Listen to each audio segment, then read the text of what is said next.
This is the Sports Timeout Podcast with Jordan Atkins, Dr. DePoe, and your host, Wes. Time again, everyone. Underwood. Welcome to the Sports Timeout Podcast, brought to you by Blondie's Woodfire Wheelhouse Food Truck.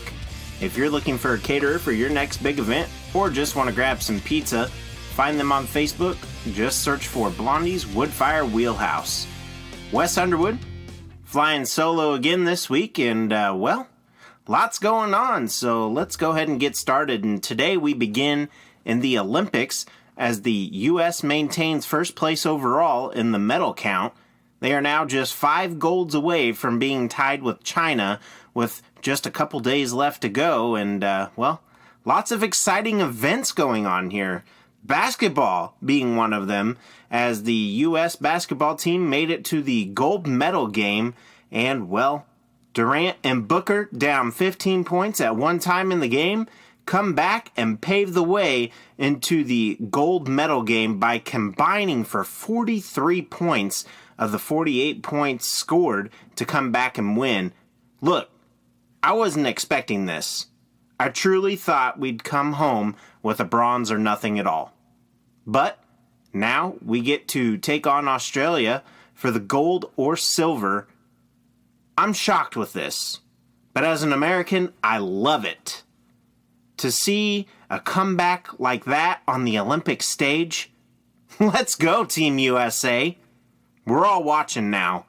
You can see this game on the Peacock app or NBC Olympics tomorrow night at 10:30 p.m.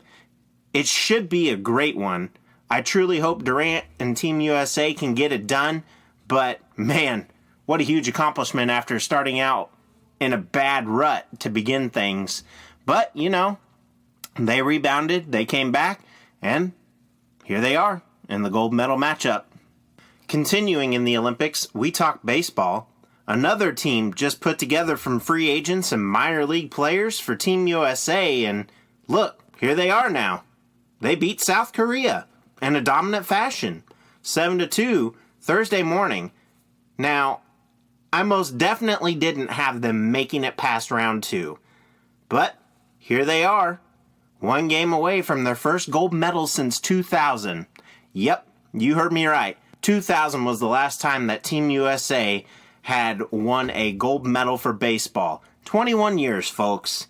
That team had Pat Borders at catcher, Doug Minkiewicz at first base, Adam Everett at shortstop, and then third baseman Sean Burroughs, outfielder Brad Wilkerson, pitchers Roy Oswalt and Ben Sheets. The year before those guys became big and made it to the majors and started their careers.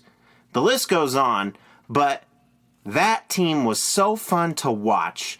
That was really the first Olympics I was really into, but, now we have a shot again.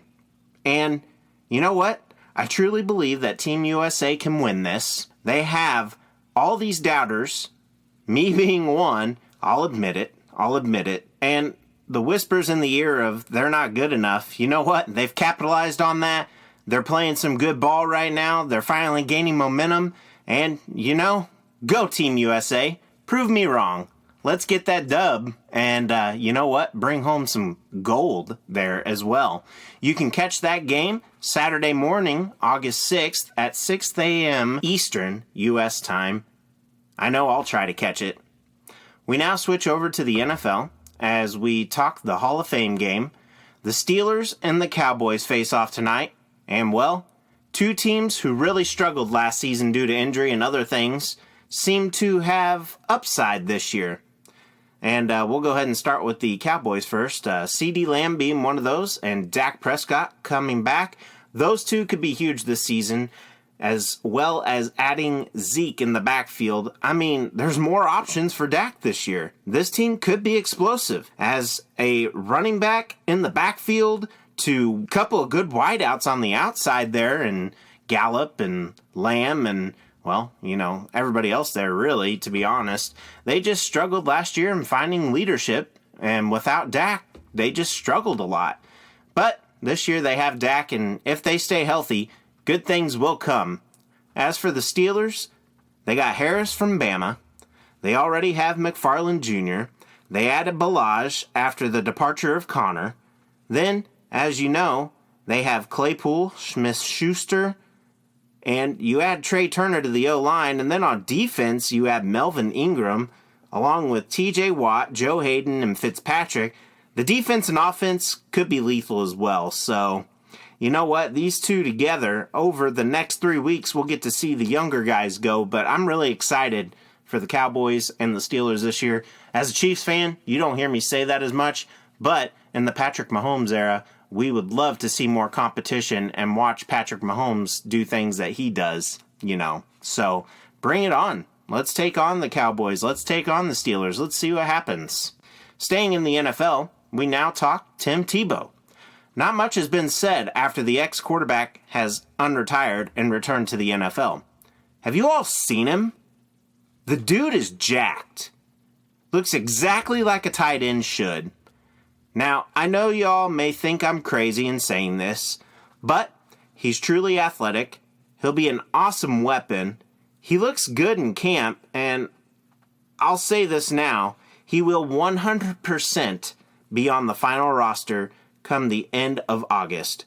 The guy has a way of putting down his doubters, and I believe he can do it. I'll also put it out there that he will have 5 or more touchdowns this season, and let's be honest here, the other options they have at tight end aren't very promising as well, so this is how Tim Tebow is going to make the roster. I don't see the Jags keeping O'Shaughnessy. I don't see him keeping Ellefson. And I don't see them keeping Manhurts either. So I see them keeping Farrell, Davis, and Tebow. I also see them contending this season. Lots of unknowns here.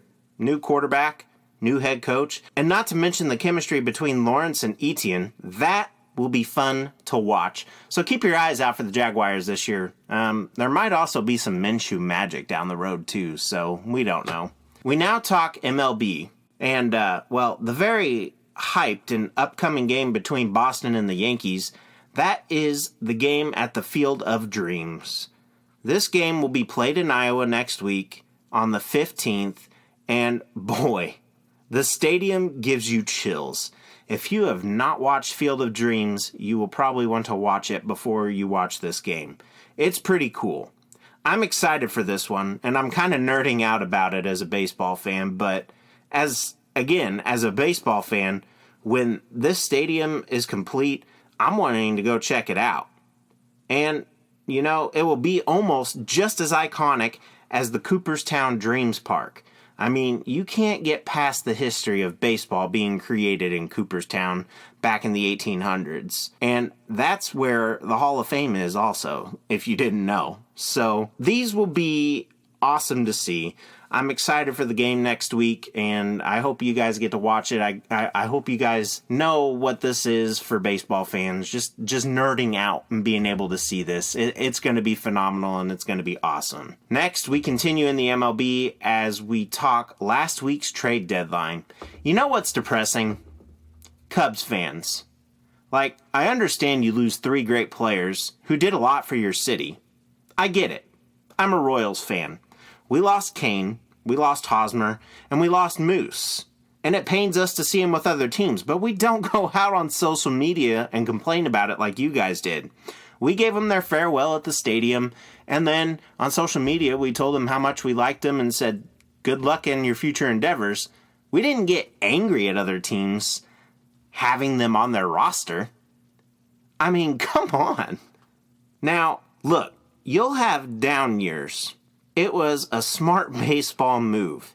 It will help you guys in the long run. Yes, they all hit a home run with their new clubs instantly, but let's be honest. The only guy I don't see coming back to the Cubs is Javi Baez. I see Bryant coming back, and I see Rizzo coming back to the Cubs. In fact, I base this off of their reactions because they didn't look like they wanted to leave. Baez didn't really have a reaction, and that's why I think he's okay with being out of there. But I have an 85% chance of them coming back to the Cubs in Bryant and Rizzo. They didn't want to go, but they wanted to contend, and the game does this to guys. I mean, I say 85% for Rizzo for sure if Luke Voit can't recover fast enough and come back to an agreement with the Yankees, and if they don't let him go and whatnot. But the Yankees fans want him. And, well, yeah, I don't blame them. But we'll see where this goes. But 85% on them coming back to the team. Lastly, we'll talk pitching matchups in the 2-minute warning brought to you by 4th Street Bowl in Joplin. Go see Will and his crew from 6 to 10 p.m. on Wednesdays for 90-cent bowling nights. Well, here are my Friday pitching matchups. And first, we have Lance Lynn and Kyle Hendricks. The White Sox taking on the Cubs. Hendricks boasting a 3.7 ERA. Lynn boasting a 2.7. White Sox all the way here. The Cubs just traded everybody away. No contention. Kyle Hendricks, you're great. But Lance Lynn, you get it done. Next up, we have the Boston Red Sox, Nathan Eovaldi, taking on the Blue Jays, Alek Manoah. Such a good matchup here. Both guys have pitched well coming out thus far. 3-1 for Manoah and 9-6 for Eovaldi. I want to go Blue Jays here at home. Blue Jays at the Rogers Center right now, they're pretty hyped. Vladdy gets a home run in this one for sure. I like this matchup. It could be really fun to watch, but I'm going to go Blue Jays in the end here. Next up, we have Wade Miley and the Reds hosting the Pirates and JT Brubaker. Brubaker's ERA has gone up a little bit, but still under 5, as Miley is under 3 on his ERA now. So, Wade Miley, 8-4. Brubaker, well, he's 4-10, and the Pirates aren't really giving him much run support, so I'm going to go Wade Miley. But this will be a fun matchup to watch, as Brubaker has 103 strikeouts this season, and Miley only has 88, so that will be fun to watch. And then, next up, we have Logan Webb of the Giants heading to the Brewers, taking on Corbin Burns, and Corbin Burns with an ERA under 2.5. Logan Webb with an ERA under 3.5. Man, this could be fun to watch too. Both teams are in contention still, and you know what? I really, really want to say the Brewers here. I just think the Brewers can upset the Giants at home and beat Logan Webb. And then next up, we have the Rockies taking on the Marlins, and German Marquez taking on Alcantara for the Marlins. Alcantara has a 3.1 ERA and not much run support behind him this year, but 120 strikeouts. And Marquez this season, 3.5 ERA with 134 strikeouts. This could be fun to watch. I'm going to have to go with the Rockies here, though. The Rockies are at home, so next up, we have David Price taking on Patrick Sandoval. The Dodgers hosting the Angels here. I'm going to say David Price all the way. He's 4-1, 42 strikeouts this season, so we'll see where this goes. And then lastly, to end the weekend, we have Caleb Smith of the Diamondbacks taking on Ryan Weathers of the Padres. Ryan Weathers all the way. Padres win at home. Tatis goes off. He gets a couple home runs off this guy. 5 ERA for Caleb Smith here. Sorry to do that to you, buddy, but yeah. And, well, we will finish out with the local sports update brought to you by Jefferson's. Come join Billy and his crew for happy hour from 3 to 6 p.m. Monday through Friday. Nothing really on our radar. Everybody's still in camp for football. Football season's getting ready to come around. Baseball's done. Softball's done. Soccer's getting ready to heat up possibly, depending on what goes on with COVID. A lot of new restrictions coming out there. But this did catch my attention as Nixa, Missouri's Courtney Frericks winning a silver medal in the Olympic women's 3,000 meter steeplechase. Congrats to her, and a huge accomplishment for the state of Missouri. It's fantastic to hear stuff like that coming from small towns in Missouri. We know how you feel there, and that is awesome, winning a silver. You're number 2 in the world in the steeplechase, so congratulations to her. Congratulations to her community and her friends and family for being there and encouraging her and helping her to this. So, well, it's that time again for myself and everyone here at the Sports Timeout podcast. See y'all next week, and I hope you all get to enjoy the rest of the Olympics, as I know I will. So, have a safe and dry weekend.